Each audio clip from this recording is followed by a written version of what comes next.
नमस्कार, पर्दाफाश में आपका स्वागत है। मैं हूं आपके साथ सोनाली।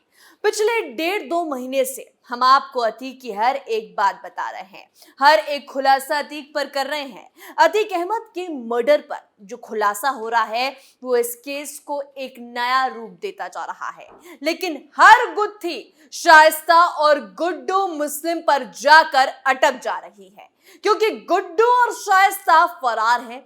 लेकिन हाल ही में एक ऐसी खबर सामने आई जिसने सबको चौंका दिया, सबको हैरानी में डाल दिया, और वो ये है कि शाइस्ता पुलिस की नाक के नीचे से गायब हो गई।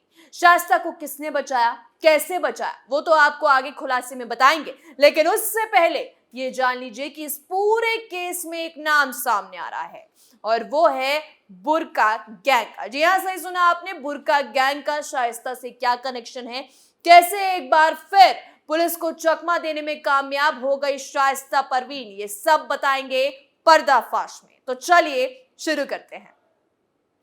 उमेश पाल हत्याकांड में आरोपी मारे गए गैंगस्टर अतीक अहमद की पत्नी शाइस्ता परवीन अभी भी फरार है।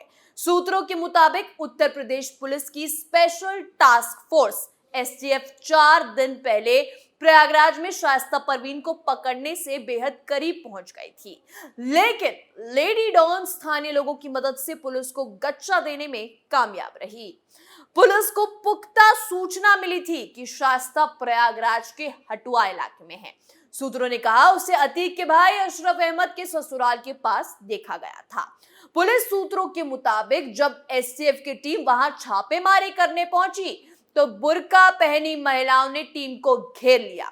पुलिस आगे नहीं बढ़ पाई और इसका फायदा उठाकर शाइस्ता परवीन भाग गई। अब किसने की शाइस्ता की मदद, कैसे की शाइस्ता की मदद, तो आपको ये भी बता दें। दरअसल यूपी पुलिस ने नैनी जेल जाकर अतीक के वकील खान सौलत हनीफ से पूछताछ की, जो गैंगस्टर का बड़ा विश्वास का आदमी है और उमेश पाल के अपहरण मामले में उम्र कैद की सजा काट रहा है।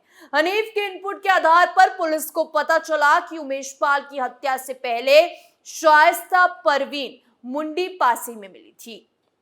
पुलिस सूत्रों का कहना है कि कई आपराधिक मामलों में खुद जमानत पर बाहर चल रही मुंडी पासी शाइस्ता परवीन के भागने में मदद कर रही है और उसे खुफिया जानकारी दी जा रही है। पुलिस कौशंबी बॉर्डर के पास मुंडी पासी और अतीक के गनर एहतशाम की तलाश कर रही है। शाइस्ता परवीन के साथ अशरफ की पत्नी जैनब और बहन आयशा नूरी फरार है। पुलिस को शाइस्ता परवीन के कुछ और मददगारों के नाम पता चले हैं।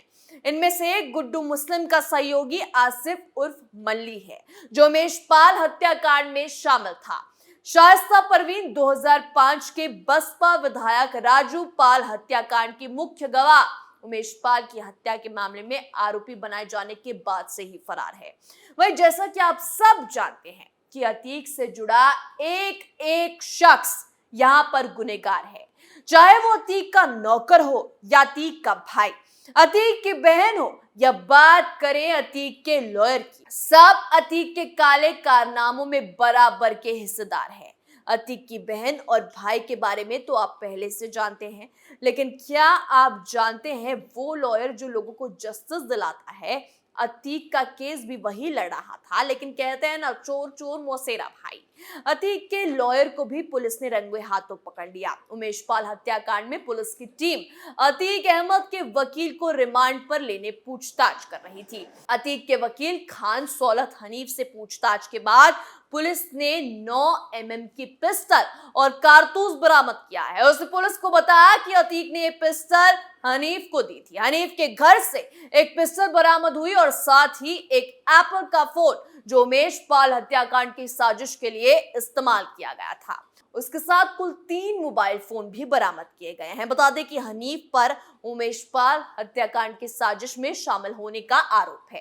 अतीक अहमद हत्या मामले में उत्तर प्रदेश की स्पेशल टास्क फोर्स लगातार जांच कर रही है। अतीक और उसके भाई अशरफ अहमद के कमाए हुए काले पैसे को लेकर भी छानबीन जारी है।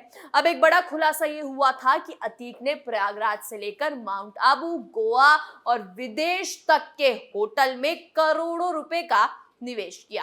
प्रयागराज के सिविल लाइंस और काटजू रोड स्थित 2 होटल मालिकों के अतीक अहमद से गहरे संबंध थे। पुलिस अब इनके दस्तावेजों को खंगालने में जुट गई है।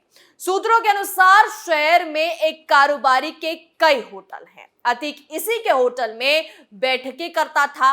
खबर यह भी है कि गोवा के जिस होटल में अतीक का पैसा लगा है वही गुड्डू मुस्लिम के ठहरने का भी शक है। माफिया अतीक अहमद और उसके भाई अशरफ अहमद के करीबियों की कुंडली लगातार खंगाली जा रही है। इसके साथ ही प्रयागराज डेवलपमेंट अथॉरिटी ने अतीक और अशरफ के प्रयागराज में होटल और रेस्टोरेंट में हिस्सेदारी की जांच शुरू कर दी। शहर में 25 होटल, 20 रेस्टोरेंट प्रयागराज विकास प्राधिकरण के रडार पर हैं। इनमें ज्यादातर का नक्शा पीडीए के पास नहीं है। इन सभी पर जल्द ही एक्शन होना तय है। यहाँ तक माफिया भाइयों ने कब्रिस्तान की जमीन की प्लॉटिंग कर मकान बना लिया था। वहीं प्रयागराज में कई होटल और रेस्टोरेंट हैं जिसमें अतीक और अशरफ दोनों भाइयों की हिस्सेदारी थी। प्रयागराज डेवलपमेंट अथॉरिटी के अधिकारी इसी मामले की जांच कर रहे हैं। इन सभी होटल रेस्टोरेंट को नोटिस दिया जाएगा। कई होटल और रेस्टोरेंट संचालकों को नोटिस जारी किया गया। आपको बता दें कि बुर्का गैंग की तलाश में अब पुलिस ने रात दिन एक कर दिए हैं, क्योंकि जैसे ही हाथ में पुलिस के बुर्का गैंग आएगा वैसे ही पुलिस को शाइस्ता का भी पता मिल जाएगा। क्योंकि इतने वक्त से अगर किसी के बल पर शाइस्ता छिपी है तो वो है ये बुर्का गैंग। वैसे भी इस देश में बुर्के का इस्तेमाल हमेशा से ही एक विवाद रहा है। आपको याद होगा कुछ वक्त पहले ही जेल के अंदर पुलिस को चकमा देकर बुर्का गैंग गांजा इंपोर्ट कर रहा था। कई लोग इस केस में पुलिस को गुमराह करने की भी कोशिश में हैं। जैसे सोमवार को एक किस्सा पुलिस के साथ हुआ। शाइस्ता के नाम पर पुलिस को पागल बनाया गया। सोमवार को रात के 9 बजे थे। दिल्ली पुलिस कंट्रोल रूम में फोन की घंटी बजी। उठाते ही फोन करने वाले ने कहा, हेलो, माफिया अतीक अहमद की पत्नी शाइस्ता परवीन को पकड़ना चाहते हो तो यहाँ हरदोई जा रही बस की चेकिंग करो। कंट्रोल रूम से सवाल किया गया, आप कौन बोल रहे हैं, बस का नंबर क्या है? जवाब मिला, मेरा नाम पता जानकर आप क्या करोगे? इसके बाद उसने बस का नंबर बता दिया। फिर क्या था? दिल्ली पुलिस को वायरलेस पर अलर्ट किया गया और शुरू हो गई बसों की चेकिंग। थोड़ी देर में पता चला कि बस दिल्ली से निकल चुकी है और गाजियाबाद से होकर जाएगी। दिल्ली पुलिस ने जैसे ही इसकी सूचना गाजियाबाद पुलिस को दी वैसे ही यहां भी चेकिंग शुरू हो गई, लेकिन शाइस्ता परवीन नहीं मिली। दिल्ली पुलिस से सूचना मिलने के बाद पुलिस की 2 टीमें ईस्टर्न पेरिफेरल एक्सप्रेसवे और 2 टीमें दिल्ली मेरठ एक्सप्रेसवे पर पहुंची। यूपी रोडवेज की हरदोई जाने वाली बसों को एक एक कर रुकवाया गया। रात के 10 बजे से 2 बजे तक चेकिंग की गई। कुल 20 बसों में तलाशी हुई। कंट्रोल रूम पर बताए गए नंबर की बस भी तलाशी गई। उसमें 80% से ज्यादा महिला मजदूर थी। सभी की तलाशी ली गई, लेकिन इनमें शाइस्ता नहीं थी। बसों के साथ पुलिस ने कुछ कारों की भी चेकिंग की, लेकिन निराशा ही हाथ लगी। आखिर पुलिस की टीमें मायूस होकर लौट गई। इसके बाद दिल्ली पुलिस से फोन करने वाले का पता लगाने के लिए कहा गया। गाजियाबाद पुलिस अब ये मालूम करने में लग गई है कि शाइस्ता परवीन के बस में जाने की सूचना देने के बाद क्या मकसद हो सकता है।